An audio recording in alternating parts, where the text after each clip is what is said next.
Welcome to Aesthetics by Swanson, where everything is aesthetic. This is episode 17, How to Stay on Track with Your Fitness Goals. This is going to be another banger, guys. Please don't forget to like, comment, and subscribe. Share this podcast with a friend if you know they need help in this department. This is going to be a banger. Coaching programs in the bio, training manuals in the bio. If you want to interact with us, don't forget to leave a comment. Please give us a rating for this podcast. And once again, this is episode 17, How to Stay on Track with Your Fitness Goals. Let's jump right into it. Nutrition. One bad day of eating is not going to set you back. Okay? It is what we consistently do over time that sets the tone for results. And as I've said before, when it comes to nutrition and our body composition, our bodies are on a constant update every day, but our bodies follow a 7 to 9 day cycle, and they go in accordance with the moon cycles because it's very spiritual. We're spiritual beings in human avatar bodies. So one bad day of eating is not going to set you back. Now, what do I mean by that? Okay, so let's say you are in a calorie deficit, a 500 calorie deficit, and your maintenance calories is 2,500, and you're trying to lose a pound a week. So the calories that you're eating at are 2,000. Monday, you eat 2,000. Tuesday, you eat 2,000. 3, you eat 2,000. Day 4, you eat 2,000. Day 5, you eat 2,000. Day 6, you eat 2,000. Day 7, you eat 3,000. So you went over your calories one day. And then you start getting into this mode of beating yourself up. If this is you, this is what you need to realize. It is what you do over time in the 7-day cycle that sets the tone for your physique. So for 6 days in that context, you were in a 500 calorie deficit. And on day 7, you ate 1,000 calories, you technically ate 500 calories over maintenance for one day. So I don't have my calculator in front of me, but let's think about it like this. If your goal was to lose a pound, you didn't quite lose a pound, but you got close. And that's enough.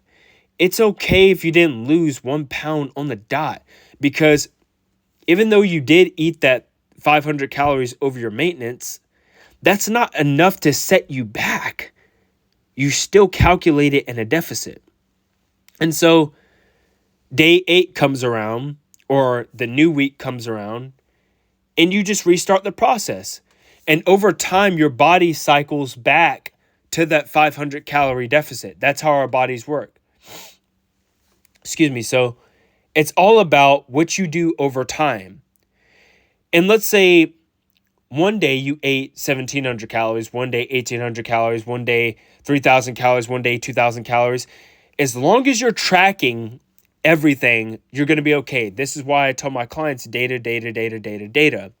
Because even if you do feel emotional and you do eat over your calories, for the love of God, if you're listening to this, if you are track the calories that you eat over, because that app is going to show you your 7-day average. It's going to update every day. So if you had a binge and you still tracked it within reason, you could pull the calories back, the next days, hydrate, get yourself back on track, and you can still average in a deficit. It's almost like that whole concept of you may be getting your ass whooped in a basketball game and you could come back. Think of it like that too. So that's what I feel like a lot of videos on YouTube don't go in detail and tell you, because it's about what you do over the 7 to 9 day cycle. What is your goal? So that's it with nutrition. It's what you do over time. This is why I always say build your meals in accordance with your goals and you'll be okay. Workout schedule. Okay, let's say you have a schedule to work out 4 days a week, and something happens with the kids. Life is going to happen. And it's a scenario where your kid gets sick and you got to pick them up from school, and it kind of throws your workout off. Well, if you got 3 workouts out of 4, missing one day is not going to hurt your gains. I know you're driven. I know you've been sticking to it. I know you've been consistent. But your kid does come first. And that workout will be there the next day.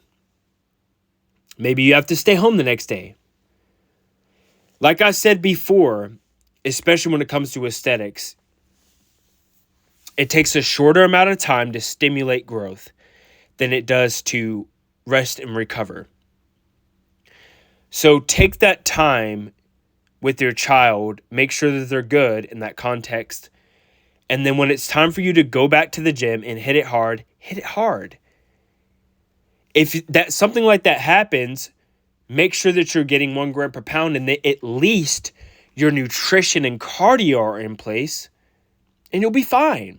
It's okay if you miss a workout, but don't go complain about how your physique is lacking and you're missing 3, 4, 5, 6 workouts and you haven't worked out in 2 months. Don't do that. That's what I'm saying don't do. But if you miss 1 day out of the week, like again, 7 to 9 day cycle, same thing with our physiques. Okay? It's what you do over time that matters. Okay? I get this question a lot about going out to eat. If you go out to eat, make healthier choices.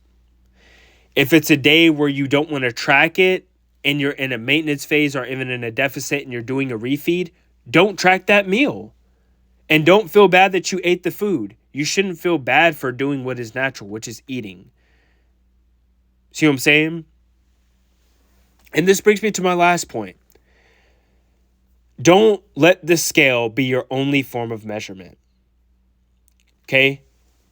I said this before, a lot of people are weighing themselves wrong. Weigh yourself first thing in the morning on an empty stomach. Don't drink any water. Use the bathroom, number 1 or number 2, and then step on the scale. That's the way you're supposed to do it. Take your weight every day. Track your weight every day. And at the end of the 7-day cycle, average the weight divided by 7. And that's going to give you your true weight.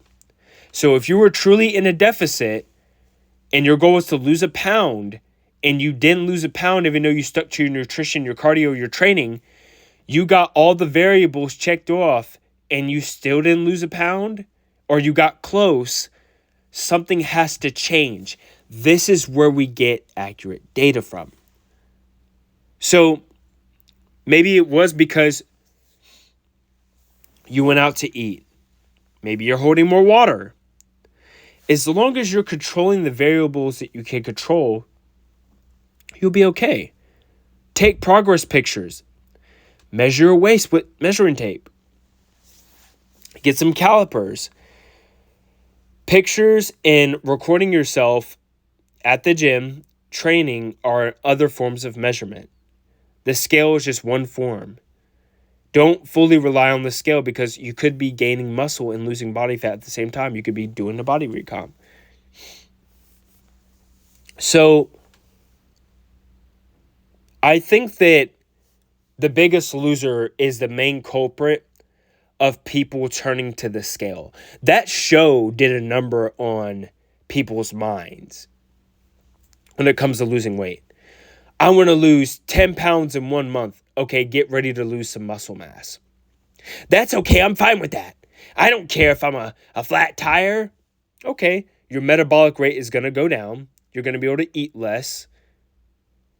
And that's going to have an impact on your bone density because muscle supports bone density. Don't be a fool when it comes to trying to go into a calorie deficit to lose body fat. Don't do something that is unsustainable. If it's unsustainable in the short term, how do I put it like this? You could do something unsustainable in the short term, like crash diet, but in the long term, that is going to negatively affect you. So It does have its place, but going back to what I was saying about the Biggest Loser showed the consciousness that losing 10, 17 pounds a week was the way to go. And so what did people do? They crash diet. They crash diet. They crash diet. And they crash diet. And if they have a bad day, it gets to them mentally. You don't need to be there. You only need to be losing about 1 or 2 pounds a week. And you need to be resistance training and trying to focus on changing your body composition, especially if your goal is to be aesthetic. Don't beat yourself up if you go over calories one day. But I say this, if you are going to go over calories and you are going to eat that Snickers bar that is 250 calories, you better track it. Don't get into this habit where, oh, it's just a mint. It's just some sauce. If you keep doing that over time and then you're upset that you're not losing weight, you have your own self to blame. Not mommy, not daddy, not Uncle Tommy, none of them. You did that yourself.